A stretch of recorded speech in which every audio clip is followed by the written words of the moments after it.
Hi, my name is Helen Newton, and I'm going to be summarizing Sidman's Chapter 17 and 18. Chapter 17 is called Positive Reinforcement at Home and School. Sidman discusses how positive reinforcement can be used to break the coercion cycle, which is especially important during parenting and raising children in the home environment. Sidman discusses the stigma surrounding reinforcement and how it is often perceived to mean that caregivers give the child positive reinforcement without any conditions. Positive reinforcement can be used as a teaching strategy that is essential to how a child learns and builds relationships with others. When using positive reinforcement, consider the strength of the reinforcer in regards to the contingency. So, not too little or not too much. Sidman provides several examples of differential reinforcement as an alternative for punishment by reinforcing alternatives to the problem behavior. An example of this would be like the replacement behaviors we chose as alternatives for the problem behavior in our Milestones Project case study. Positive reinforcement can be used to teach children functional communication skills, and it's essential for requests so they can request their wants and needs. Sidman highlights how positive reinforcement can be used for adults in relationships like marriages and partnerships, and also with older adults. So it's not something we will just use with children, it's something that we can use for the rest of our lives. All positive reinforcement should use contingencies to provide opportunities for learning, sharing, and strengthening relationships. In school, positive reinforcements can be used to teach new skills, maintain mastered skills, and the end goal is to make learning itself reinforcing for learners. Negative reinforcement is often used in education systems, though. So learners will engage in escape avoidance behaviors such as escaping from bad grades, having to retake a course, or avoiding academic warnings and suspension. So that is the motivation for that response to get good grades is to escape those negative things, adversive situations. So Sidman ends the chapter 17, with a comparison of trial and error learning, effective teaching programs, and errorless learning procedures. So trial and error teaching uses coercion by removing reinforcement for errors or the mistakes that one makes while learning.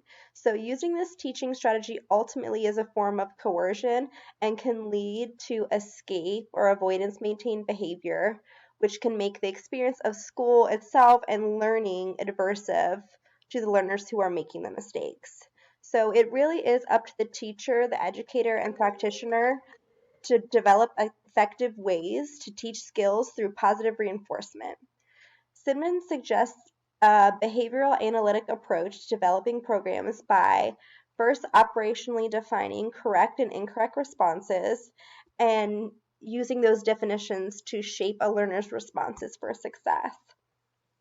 Errorless learning sets up learners for success by reinforcing approximations and the successful parts of a learning program. Sidman highlights that using errorless learning with learners could increase positive school experiences and could decrease the escape maintained behavior of dropping out of school entirely. So moving on to Chapter 18. Chapter 18 is called Positive Reinforcement in Institutions. Coercion is often used to control the behavior of individuals that our society has determined that need to be healed, changed, or fixed. That is often the people in our society who are part or institutionalized, part of those institutions. So one issue that Sidman talks about is the misuse of deprivation. So that is often used in institution when a person in charge takes away a reinforcer which will be given back to the individual. So holding this reinforcer over their head to until the desired behavior is produced. So withholding what someone needs or they are entitled to is coercion. And when they are taken away to elicit that intended good behavior response, that is negative reinforcement. When you take it away, when someone elicits the opposite response, so the incorrect response, that is punishment. If deprivation is to be used at all, it should be used to make positive reinforcement more desirable, not as a punishment. Deprivation should be faded and not a long-term strategy for teaching and maintaining skills. Sidman discusses timeouts, or removing reinforcements, and timeouts' effect on children and their behavior. So taking away reinforcement is a form of coercion and punishment. And often you might see that the attention that is given to a child during a timeout can become reinforcing. So it's going to have the opposite effect of the timeout in the first place. So he also notes how isolating children or individuals in general can have lasting harmful effects that can halt positive learning experiences, as behavior will become maintained by escape and avoidance of the punishment or the isolation. So for the remainder of the chapter, Sidman discusses how prisons, correctional facilities use coercion to remove reinforcement, that these correctional facilities, prisons, use coercion to remove reinforcers, and that often lead to no reform or change in behavior that is deemed criminal. So recidivism or reoffending criminal acts is very common. So the correction to the criminal behavior there's a disconnect there. It's not very common. And so a suggestion that Sidman makes is, instead of using punishment and coercion in the institutions, that positive reinforcement could be far more effective in teaching new skills and can provide individuals who are incarcerated with the chance to learn and grow without coercive control and punishment. So my question for the group is, do you have any experience with timeouts, either personally or professionally?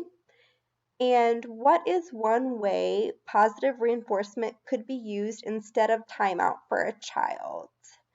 In my experience, I have witnessed a lot of timeouts just being in a school environment, seeing that in daycare, and I'm just really interested in you all's thoughts on timeouts and what we could do as as practitioners to use non-coercive strategies like positive reinforcement instead of those timeout punishment procedures for working with kids and individuals.